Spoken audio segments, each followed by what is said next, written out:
All right, let's talk about rhythm. You feel it in your chest at a show, you tap it out on your desk, but what is it really? Is it just a beat, or is it something way, way deeper?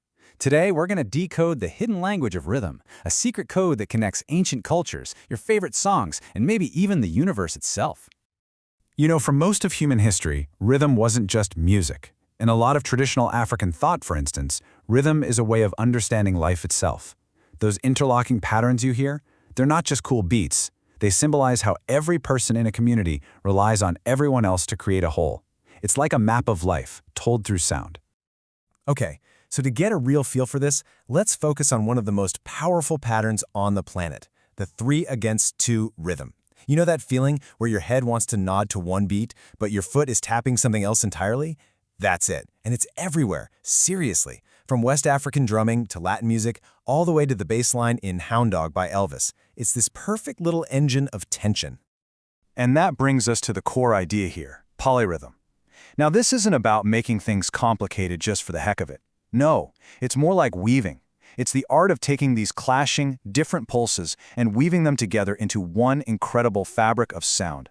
It's like a conversation where everyone is talking at once, but somehow it all makes perfect sense. And this is where things get really fascinating. Because think about it, we feel these patterns across cultures and across centuries. So, is that all just a massive coincidence? Or could there be some kind of hidden code, a universal math behind the beat that different cultures all over the world just stumbled upon? Well, to figure that out, people basically went on a quest to create a global library of beats, a system to classify and understand all the world's rhythms. They were hunting for the source code. This whole quest really comes down to two pioneers, two brilliant minds who came at this from completely opposite directions. On one side, you've got Simha Arom, an ethnomusicologist. He's the guy on the ground, diving deep into the culture. And on the other side, you've got Godfrey Toussaint, a computer scientist, looking for a single universal math equation to unlock the whole thing. Arom's method was, wow, it was truly revolutionary. I mean, he'd record these super complex pieces that had never been written down. They only existed in memory. Then he'd painstakingly break down every single drum part, but here is the absolute genius move. He would rebuild the whole thing on a computer and play it back for the original musicians. The ultimate test? If they said, yep, that's our music, he knew he'd cracked the code. And this just nails the idea, summed up perfectly by the anthropologist Claude Lévi-Strauss. You know, it's one thing to describe something, but to actually take it apart and build it back up again, that means you understand it on a completely different level. You truly get its structure. Okay, so that's Arom. Now let's flip over to Toussaint, who's coming from a totally different world. He's asking a different kind of question. He's wondering, hey, what if the rhythms we love the most are just the ones that are the most mathematically perfect? So he takes this ancient Greek formula, the Euclidean algorithm, and uses it to space beats out as evenly as possible. And what he found was absolutely mind-blowing. It's wild.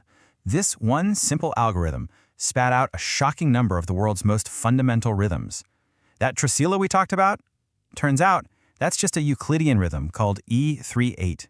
But here's the truly incredible part. That exact same mathematical pattern pops up independently in Balkan folk music, in Middle Eastern drumming, and tons of other places that had no contact with each other. It's like they all found the same secret. So yeah, it really seems there is a universal code. So, you crack the code. You figure out the math behind the beat. What happens next? Well, it doesn't just stay locked up in some university lab. No way. Giving these ancient patterns a name and a formula, it lit a creative fire under modern music. Let's take a look at another one. E58. 5 beats, 8 pulses. Now that might sound like a dry formula, but trust me, you know this beat. This is the Cuban cinquillo. You've definitely heard this rhythm 1,000 times, even if you didn't know what it was called. So here's what it looks like on paper. The X is a hit, the dot is a rest. You get that da, da, da, da, da, da pulse. You can feel it, can't you? That little skip, that syncopation. It's so simple to look at, but man, that is a powerful idea that has traveled the entire globe. And once this language was out there, it just exploded. Suddenly, jazz legends like Max Roach are weaving it into their solos. You get entire genres like math metal, with bands like Tool just totally nerding out on these complex rhythms. Electronic wizards like Aphex Twin are literally plugging Euclidean patterns into their machines. It's gotten so baked into our musical DNA that you'll even hear a cross rhythm in a Britney Spears song. No joke. And now, This stuff that used to be super deep and hard to find, it's literally in your pocket. You can get an app on your phone, something like Rhythm Necklace, that just lays it all out for you visually. So any kid in their bedroom can now play with these ancient, powerful patterns from all over the world. It's kicking off a whole new wave of musical fusion.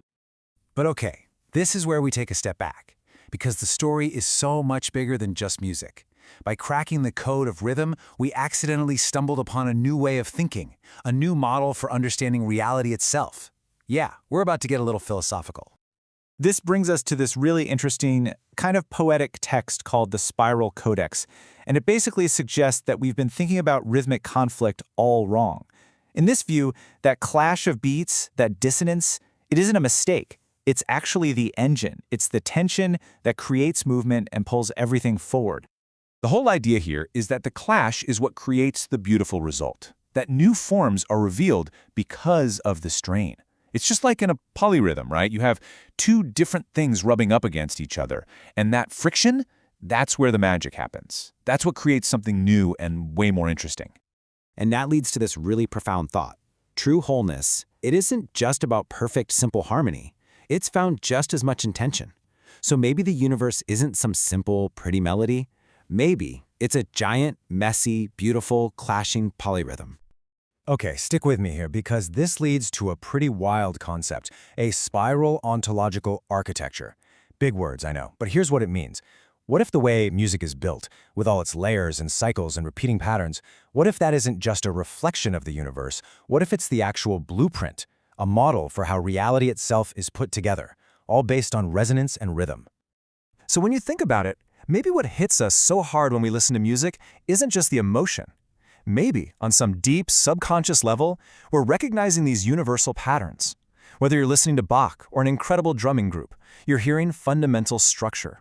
It's like a map of reality itself, just made of sound. Which leaves us with just one last question to chew on. If the beat of music really does echo the fundamental beat of the cosmos, if the universe itself has a rhythm, are we taking the time to actually listen,